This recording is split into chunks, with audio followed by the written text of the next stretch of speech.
歡迎大家嚟到小窮仔頻道。今日係2025年12月28日星期日。以下由我小窮仔個朋友仔小窮美同大家睇下每周小窮仔新聞天地新聞撮要啦。第一則新聞資料來自12月28日 RTHK 新聞。我哋睇下個標題先。標題係有本地餅食集團響應工業旅遊大埔設體驗館，本月初迎來首個內地團。政府致力發展旅遊熱點，發展旅遊熱點工作組落實推行多個項目，其中包括推廣香港工業品牌旅遊。有本地餅食集團響應，以約半年時間籌備，在集團大埔廠房設立體驗館，仿照昔日上海街首家門店打造。本月初迎來首個內地訪港旅行團，讓旅客有一個參觀與體驗並重的行程，當中包括體驗炒蓮蓉，感受傳統過大禮禮餅的重量，及親手製作杏仁餅。參與旅客反應正面，其中張小姐對能夠吃到自己親手製作的杏仁餅，認為體驗別具意義，感到很開心。如果日後有類似活動，會再來香港。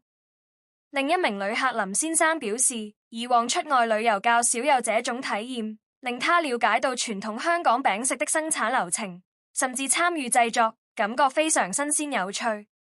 工業品牌旅遊項目由旅遊業議會執行，旅議會總幹事楊淑芬表示，工業品牌旅遊結合參觀、體驗、消費三大元素，旅客透過參觀和體驗了解品牌的故事，也能說好香港故事，體現無處不旅遊的目標，從而帶動旅客對產品的興趣，刺激消費，有利經濟。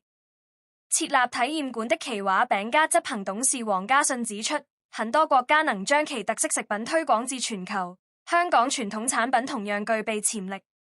政府推行工業品牌旅遊，正是契機。他希望將香港傳統產品發揚光大，帶到更多更遠的地方。工業品牌旅遊項目首階段有3個品牌參與，包括益力多、李錦記和奇華餅家。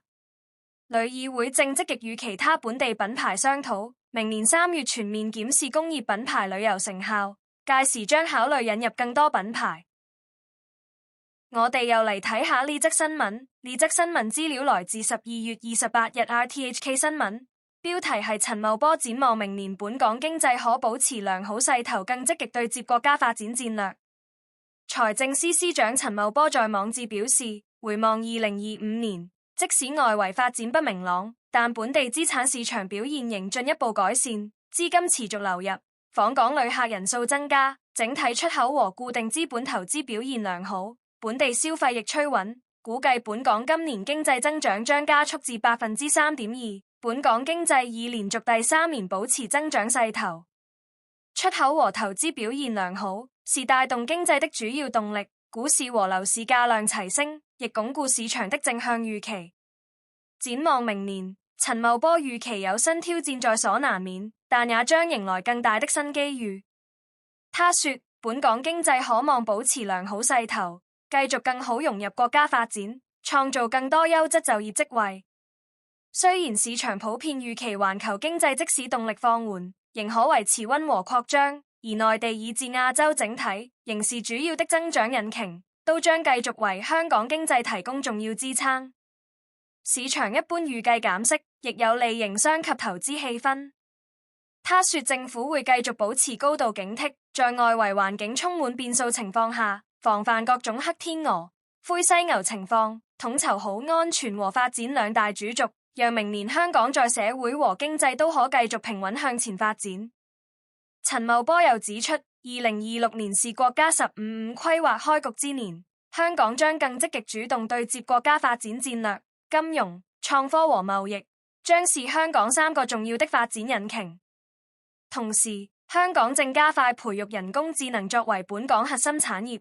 並以 AI 加戰略賦能傳統產業升級轉型，並會從算力、算法、數據、應用開發、資金支持以及人才培育等6個方面推動其發展。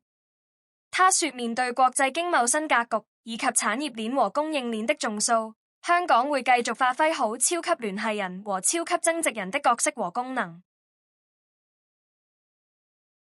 我哋又嚟睇下呢則新聞。呢則新聞資料來自12月28日星島頭條。標題係星島申訴黃深水埗183年老遮店新藝城結業，遮黃免港人要撐起自己，別讓人看低。香港近年不少老店相繼結業，位於深水埗的雨傘專門店新藝城亦宣布在2025年12月底正式告別。這間老店自清朝道光22年間，即1842年於廣州創立，後扎根深水埗45年，日今擁有183年歷史。無奈終不敵時代巨輪與市場變遷，現年73歲，人稱遮黃的第5代傳人邱耀威哥決定退休，結束這段跨越5個世代的雨傘傳奇。威哥自小跟隨父親學習製造、維修雨傘，並視雨傘為藝術品，因可在雨傘上寫字、畫畫，一把小小的傘，充滿無限可能性。他笑言自己是藝術家，為藝術家往往乞米，只因自己充滿熱情，才能做到今時今日。威哥不僅是店主、藝術家，更是名副其實的環保大使。無論是否顧客，他都會主動教導街坊正確的開傘、收傘方法，又創作出陣陣上這句朗朗上口的開傘口號，並大方分享傘布容易弄壞傘骨，需要細心整理才能延長使用壽命的心得。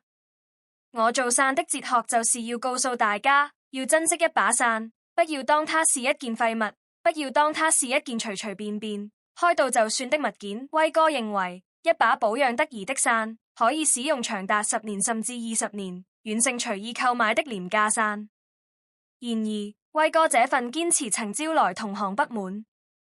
他指曾有業內人士透過電話責罵他教顧客開傘、收傘，認為是在自毀生意。威哥卻堅持己見，因為現在社會每個人都不理會環保，他認為飾物比賺錢更重要。從賣傘、收傘到保養之道，在新藝城一應俱全，因此令街坊封他為遮黃。大家對以上3則新聞撮要有咩睇法呢？歡迎留言俾我，記得訂閱小窮仔頻道，下次見。